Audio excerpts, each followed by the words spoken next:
రాయలసీమ రాజకీయ ముఖచిత్రం మారుతోంది. కానీ కడప జిల్లా జనసేనలో మాత్రం పాత సెగలు ఇంకా చల్లారట్లేదట. ఒకవైపు రాష్ట్రంలో జనసేన ప్రభంజనం కనిపిస్తోంటే కడపలో మాత్రం గ్రూపు రాజకీయాలు పార్టీ మూలాలను దెబ్బతీస్తున్నాయట. పవన్ కళ్యాణ్ ఉప ముఖ్యమంత్రి స్థాయి గౌరవాన్ని అందుకుంటుంటే ఇక్కడ జెండా మోసిన సామాన్య సైనికుడి కనీస గుర్తింపు కూడా దక్కడం లేదట.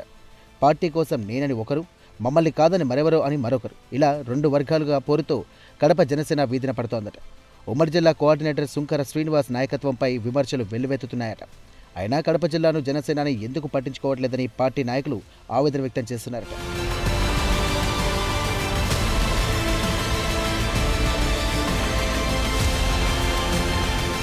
అయితే ఒకప్పుడు నామామాత్రంగా ఉన్న జనసేన నేడు కడప జిల్లాలో బలమైన శక్తిగా ఎదిగింది.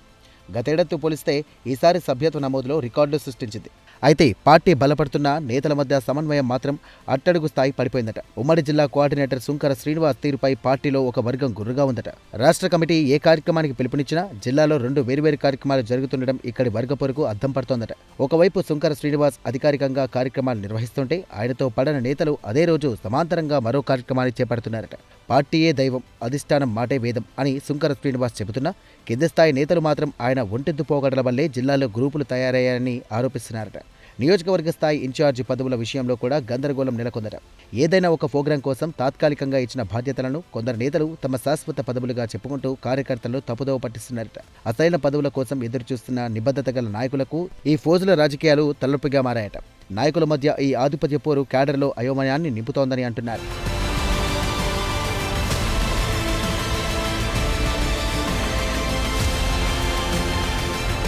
ఇక రాష్ట్రంలో కూటమి ప్రభుత్వం తర్వాత చంద్రబాబు నాయుడు, పవన్ కళ్యాణ్ ముందుకు సాగుతున్నారు. ప్రభుత్వంలో పవన్ కళ్యాణ్కు సముచిత స్థానం దక్కింది. కానీ క్షేత్రస్థాయిలో ముఖ్యంగా కడప జిల్లాలోని 8 నియోజకవర్గాల్లో పరిస్థితి భిన్నంగా ఉందట. ప్రభుత్వ కార్యక్రమాలు ఏవి జరిగినా అక్కడ జనసేన జెండా కనిపించడం లేదట. జనసేన నేతలు గొంతు వినిపించడం లేదట. నియమ నిబంధనల ప్రకారం కూటమిలోని 3 పార్టీలను ఆహ్వానించాల్సి ఉన్నా స్థానిక అధికార యంత్రాంగం మరియు మిత్రపక్ష నేతలు జనసేనను విస్మరించారనే వాదన బలంగా వినిపిస్తోందట.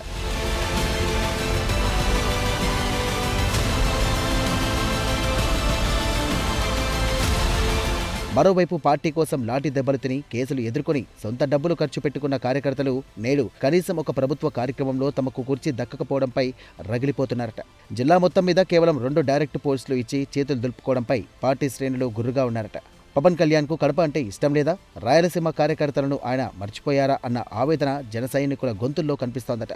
మేము కష్టపడి ప్రభుత్వాన్ని తెచ్చింది కేవలం మమ్మల్ని ఇలా పక్కన పెట్టడానికేనా అని వారు ప్రశ్నిస్తున్నారట. తమ సమస్యలు చెప్పుకుందామంటే జిల్లాలో వినే నాదుడు లేడు, అధిష్టానానికి చేరవేసే నాయకుడు లేడని సామాన్య జన సైనికుడు వాపోతున్నాడట.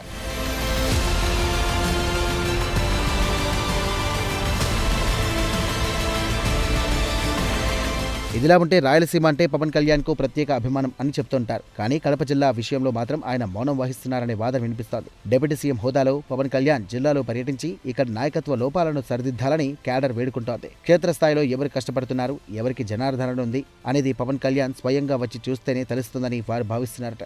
ఇదే సమయంలో జనసేన సెంట్రల్ ఆఫీస్ నుండి వచ్చిన ఒక లేఖ కార్యకర్తల్లో ఆశలు రేకిస్తోందట. వారం రోజుల్లో నియోజకవర్గ, జిల్లా కమిటీలను పూర్తి చేస్తామని అధిష్టానం ప్రకటించడంతో 8 నియోజకవర్గాల్లో ఎవరికి ఏ పదవి దక్కుతుందనే ఉత్కంఠ నెలకొందట. ఏళ్ల తరబడి పార్టీ కోసం రక్తం చిందించిన వారికే పదవులు దక్కుతాయా లేక మళ్లీ పాత ముఖాలకే పీఠాలు వేస్తారా అన్నది ఇంట్రెస్టింగ్గా మారింది. ఇప్పటికైనా పవన్ కళ్యాణ్ కడప జిల్లాపై ప్రత్యేక దృష్టి సారించి అంతర్గత కుమ్ములాటలకు ఫుల్ స్టాప్ పెట్టాలని జిల్లా జన సైనికులు కోరుకుంటున్నారు. మరి పార్టీ నేతల గ్రూప్ పాలిటిక్స్ను అధిష్టానం ఎలా చక్కబెడుతోందో చూడాలి మరి.